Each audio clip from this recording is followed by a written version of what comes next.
অবশেষে ভূমি আইন পাশ হওয়ার মাধ্যমে পরিবর্তন হয়ে গেল পৈতৃক সম্পত্তি নামজারি কিংবা খারিজ করে নিয়ে মালিকানা পরিবর্তন করার যে নিয়ম কানুন, সেই নিয়ম কানুনগুলো।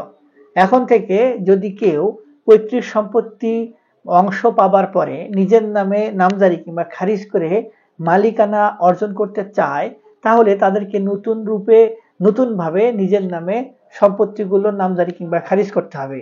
কিংবা যারা ইতিমধ্যেই বিভিন্ন কৌশল অবলম্বন করে সঠিক ওয়ে ফলো না করে নিজের নামে সম্পত্তিগুলো নামজারি কিংবা খারিজ করে ফেলেছেন, তাদের জন্য বিশেষ নির্দেশনা প্রদান করেছেন ভূমি মন্ত্রণালয় থেকে।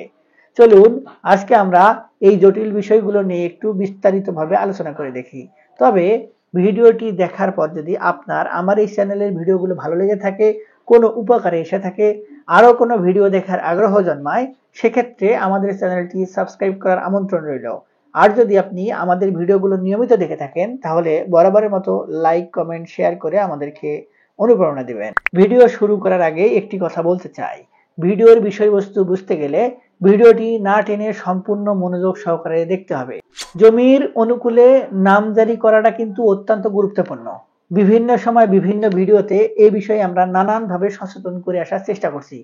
কোনো ব্যক্তি যদি সম্পত্তি ক্রয় করে কিংবা মালিকানা অর্জন করে কিংবা আপনার ওয়ারিশান সম্পত্তি কিংবা উত্তরাধিকারী সম্পত্তি প্রাপ্ত হয়ে শুধুমাত্র বন্টন দলিল কিংবা ক্রয় বিক্রয় সূত্রে দলিল কিংবা কোনো একটি দলিলের মাধ্যমে সম্পত্তি ভোগ দখল করে, তাহলে ওই সকল সম্পত্তির অনুকূলে তিনি হয়তো কোনো বাধা ছাড়াই ভোগ দখল করতে পারবেন, কিংবা কেউ যদি বাধা না দেয় তাহলে ভোগ দখল করতে পারবেন।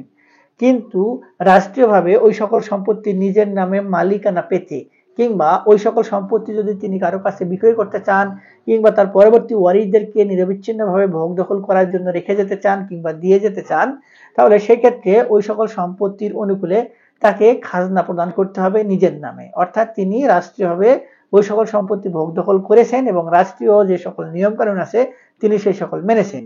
এজন্যই তাকে সর্বপ্রথম হোল্ডিং নাম্বার খুলতে হবে এবং হোল্ডিং নাম্বার তার নামে খুলতে গেলে তাকে অবশ্যই ওই যে সম্পত্তির নামে তিনি খাজনা প্রদান করতে চাচ্ছেন সেই সম্পত্তিটি নিজের নামে নামজারি করে নিতে হবে কিংবা খারিজ করে নিতে হবে। আমরা অনেকেই এই বিষয়টিকে বিভিন্ন নামে চিনি, তবে বিষয়বস্তু কিন্তু একই। এখন সম্পত্তির অনুকূলে ম্যাক্সিমাম সময় পৈতৃক সম্পত্তিগুলো যখন ভাগ বাটোয়ারা হয় তখন অনেকেরই কিন্তু মন মালিন্য থাকে। অর্থাৎ একজন ওয়ারিশ থাকলে সকল সম্পত্তি তখন তিনি একাই ভোগ দখল করেন, ঝামেলা কম হয়। কিন্তু যখন একজন বোন থাকেন কিংবা সমষ্টিগতভাবে 4-5 জন ওয়ারিশ একসঙ্গে থাকেন, সকল ওয়ারিশাই চায় যে পিতার সম্পত্তির মধ্যে যে সম্পত্তির সব থেকে দামি কিংবা যে সম্পত্তিটি সব থেকে ভালো কিংবা যে জমিটিতে বেশি ফলন হয় কিংবা চাষবাস করতে সুবিধা হয় সেই সম্পত্তিটি নিজের অংশে রাখতে। এ নিয়েই ওয়ারিশদের মধ্যে কিন্তু নানান ধরনের গ্যাঞ্জাম হয়। কেউ কারো অংশ ছাড় দিতে নারাজ, সকলেই যে যেভাবে পারে সম্পত্তি বেশি ভোগ দখল করার ধান্দায় থাকে। অনেক ক্ষেত্রে অনেকে গরিবত্বের দোহাই, কেউ মূর্খত্বের দোহাই, কেউ বেশি শিক্ষিত হয়েছে তার সম্পত্তির কি দরকার, বিভিন্ন অজুহাত কিন্তু সামনে উঠে আসে। এখন এই অজুহাতগুলো দেখিয়ে অনেক ব্যক্তি আবার করে তার যে সম্পত্তির টুকু পাওয়ার কথা তিনি সেই সকল সম্পত্তি যে কোনো এক জায়গায় হয়তো জবরদখল করে ভোগ দখল করে, সেই সকল সম্পত্তি তিনি আবার টাকা পয়সা খরচ করে ঘুষ প্রদান করে নিজের নামে নামজারি কিংবা খারিজ করে ফেলে। পরবর্তীতে ওই খারিজের কাগজ দেখিয়ে তৈরি হয় নতুন ধরনের বিড়ম্বনা এবং এই বিড়ম্বনা এমন পর্যন্ত গিয়ে পৌঁছায় অন্য ওয়ারিশেরা যখন এই খবরটি জানে তখন তারা কিন্তু এগুলোকে স্থানীয়ভাবে প্রথমে সমাধান করার চেষ্টা করে। যখন সমাধান হয় না তখন আইনের আশ্রয় নেয়। শেষ পর্যন্ত ভাইয়ে ভাইয়ে দ্বন্দ্ব, মামলা মোকদ্দমার সৃষ্টি হয়, সম্পত্তি সারা জীবনের জন্য ভোগ দখল ঝুলে থাকে। এখন এই যে বিষয়গুলো, এই বিষয়গুলো একটি সামাজিক বিশৃঙ্খল পরিস্থিতির কিন্তু তৈরি করে। যে কারণেই সরকার যে বিষয়টিকে সামনে নিয়ে আসছে সেটি হলো দুই ভাগে বিভক্ত করা হয়েছে।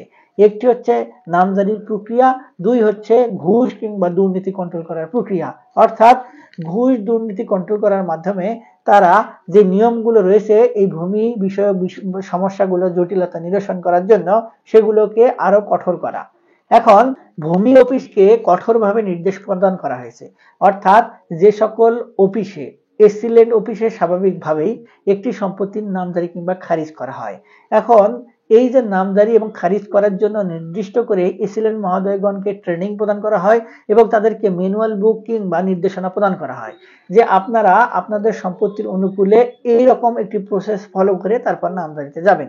কিন্তু যেখানেই নিয়ম সেখানেই কিন্তু আমরা গলদ দেখি, অর্থাৎ নিয়ম কানুনের দোহাই দিয়ে এই এসিলেন্ট অফিসগুলোতে একসময় বিভিন্নভাবে ঘুষ প্রদান করা হতো কিংবা নেওয়া হতো। এই কারণে অনেক নিয়ম কানুন শিথিল করে অনেকেই কিন্তু নিজের সম্পত্তি না হওয়ার কারণ ফলেও অন্যের সম্পত্তি নামজারি করে ফেলেছেন, খারিজ করে ফেলেছেন, রেকর্ড বের করে ফেলেছেন। এইভাবেই জটিলতাগুলো তৈরি হতো। আর একটি ব্যাপার হচ্ছে নামজারি কিংবা খারিজ প্রক্রিয়া। আমরা নামজারি কিংবা খারিজ করার সময় দেখি যে একটু আগে উদাহরণ দিলাম যে ভোগ দখল করে তিনি তার অংশটুকু নামজারি করে ফেলেছেন। এইভাবে অনেকেই বিভিন্নভাবে সম্পত্তিগুলো কিন্তু নামজারি করতেন এবং এখন যে নির্দেশনাটি স্পষ্টভাবে প্রদান করা হয়েছে সেটি হলো যদি কোনো ওয়ারিশ তার পৈতৃক সম্পত্তির অংশ পাওয়ার কথা থাকে তাহলে তিনি সেই সকল অংশ ভাগ বটরা করে নেওয়ার চেষ্টা করবেন। অর্থাৎ 5 জন ভাই কিংবা বোন একত্রে থাকলে তারা যেটুকু অংশ যে যেভাবে পায়, অর্থাৎ ভাগ বটরা যেভাবে হয় আজমারি সম্পত্তিগুলো এইভাবেই তাদের নিজেদের মধ্যে ভাগ বন্টন করে নেবেন। তারপরে সকলে মিলে যে যেভাবে ভাগ দখল করলেন কিংবা ভোগ বন্টন করলেন ঠিক সেম ওইভাবেই কিছু কথাবার্তা অ্যাড করে একটি দলিল তৈরি করবেন স্ট্যাম্প পেপারে। সেই স্ট্যাম্প পেপারটি দলিল আকারে নিয়ে সকলে মিলে সম্মত হয়ে সাব রেজিস্ট্রি অফিসে যাবেন, নির্দিষ্ট ফি পরিশোধ করে সাব রেজিস্ট্রি অফিসের সামনে সাক্ষী দিয়ে তারপর সেই দলিলটি রেজিস্ট্রেশন করবেন। তারপরে সাব রেজিস্ট্রি অফিস থেকে সেই দলিলটির নকল বের করে সকলে মিলে যেভাবে পারে, অর্থাৎ বন্টন দলিল হওয়ার পরে সকলে চাইলে ইচ্ছা করে একসঙ্গেও নামজারি করে নিতে পারবেন কিংবা আলাদা আলাদা করেও নামজারি করে নিতে পারবেন। তবে এখন যে বিষয়টি সর্বাধিক গুরুত্ব দেওয়া হচ্ছে সেটি হলো সকল ওয়ারিশ আলাদা আলাদা নিজের অংশটুকু নামজারি করে নেয় ভালো। একত্রে যে সকল খতিয়ান কিংবা রেকর্ড রয়েছে কিংবা নামজারির কাগজ রয়েছে সেগুলো নিয়ে পরবর্তীতে নানান ধরনের জটিলতা এখন এসে দেখা যাচ্ছে। একটি ঘটনা আপনাদেরকে ছোট করে কোটেশন দেই। কিছুদিন আগে একজন ব্যক্তি একটি দলিল নিয়ে এবং সঙ্গে খতিয়ানগুলো কিংবা নামজারি কাগজ নিয়ে আসছেন, সেখানে গং লেখা, অর্থাৎ রফিক গং। এখন রফিকের আরো 4-5 ভাই বোন আছে একত্রে। এই গঙের কারণে যে 4-5 ভাই একসঙ্গে সম্পত্তি পায় এই বিষয়টি রফিক গঙের পরবর্তীতে যে সকল ওয়ারিশ রয়েছে অর্থাৎ ছেলে মেয়ে কিংবা নাতিপুতি তারা মানতে নারাজ। তারা বলেন এই বিষয় নিয়ে আগে শুরু হয়েছে, এই বিষয় নিয়ে এখন আর কোনো কথা বলতে চাই না। কিন্তু এই রফিক গঙের যে ওয়ারিশরা থাকার কথা ছিল একসঙ্গে একত্রে, তারা কিংবা তাদের ওয়ারিশরা এখন এসে বলছে যে ওখানে আমাদেরও সম্পত্তি রয়েছে, আমাদেরকে ঠকানো হয়েছে। এই যে এই ধরনের হাজারো প্রকার হাজারো রকমের সমস্যা নিরসন করার জন্যই আলাদা আলাদাভাবে নামজারি করার জন্য নির্দেশনা দেওয়া হচ্ছে।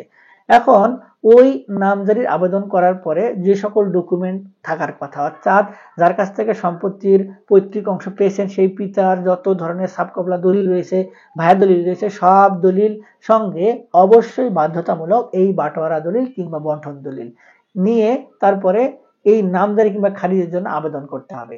তার পরিপ্রেক্ষিতেই এসিলেন্ট অফিস থেকে পরবর্তী নির্দেশনা মেনে কিংবা পরবর্তী পদক্ষেপগুলো গ্রহণ করে এই যারা যেভাবে নামজারির আবেদন করেছেন তাদেরকে সেইভাবে নামজারি দেওয়ার ব্যবস্থা করে দিবেন।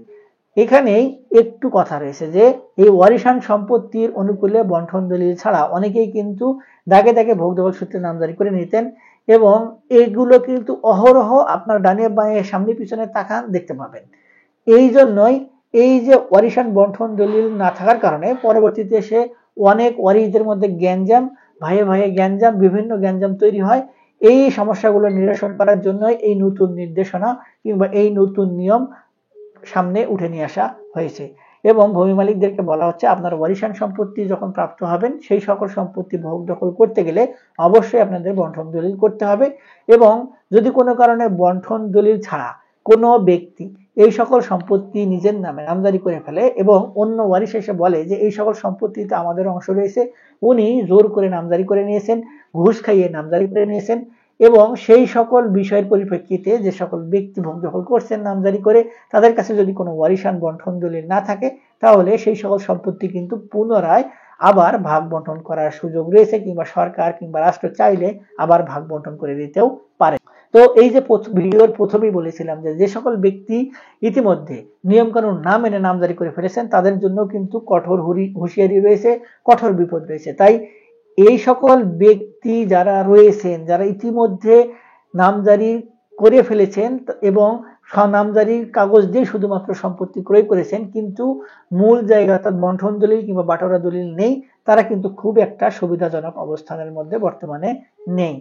আর এই যে বিষয়গুলো, এই বিষয়গুলোকে কিন্তু স্পষ্টভাবে বারংবার বলা হচ্ছে, আমরা বারবার ভিডিওতে বলছি, তারপরে একই বিষয় নিয়ে কিন্তু মানুষ সচেতন হচ্ছে না, কিংবা অনেকেই কিন্তু এই বিষয়গুলো ভালোভাবে বুঝতে পারছে না, যার জন্য আমাদেরকে বারবার ভিডিওগুলো তৈরি করতে হয়। এবং এই ভিডিওটির মাধ্যমে আপনাদের কিন্তু আমি ছোট করে একটি মেসেজ দেওয়ার চেষ্টা করেছি যে পরিবর্তন হয়ে গেল ওয়ারিশান কিংবা পৈতৃক সম্পত্তির নামজারি করার নিয়ম কানুন। আগে যেভাবে করতেন ওইভাবে আর করার সুযোগ নেই, কারো বুদ্ধি শুনবেন না, বন্টন দলিল ছাড়া নামজারি করবেন না, কিংবা বন্টন দলিল ছাড়া শুধুমাত্র নামজারি কিংবা খারিজের কাগজ দিয়ে কেউ সম্পত্তি ক্রয় করবেন না। আশা করি ভিডিওটির বিষয়বস্তু নিয়ে যে আপনাদের কাছে মেসেজ দেওয়ার চেষ্টা করেছিলাম একটু হলেও আপনারা বুঝতে পেরেছেন। আজকে এ পর্যন্তই, দেখা হবে সামনে নতুন কোনো ভিডিওতে। ততদিন পর্যন্ত ভালো থাকবেন, ধন্যবাদ।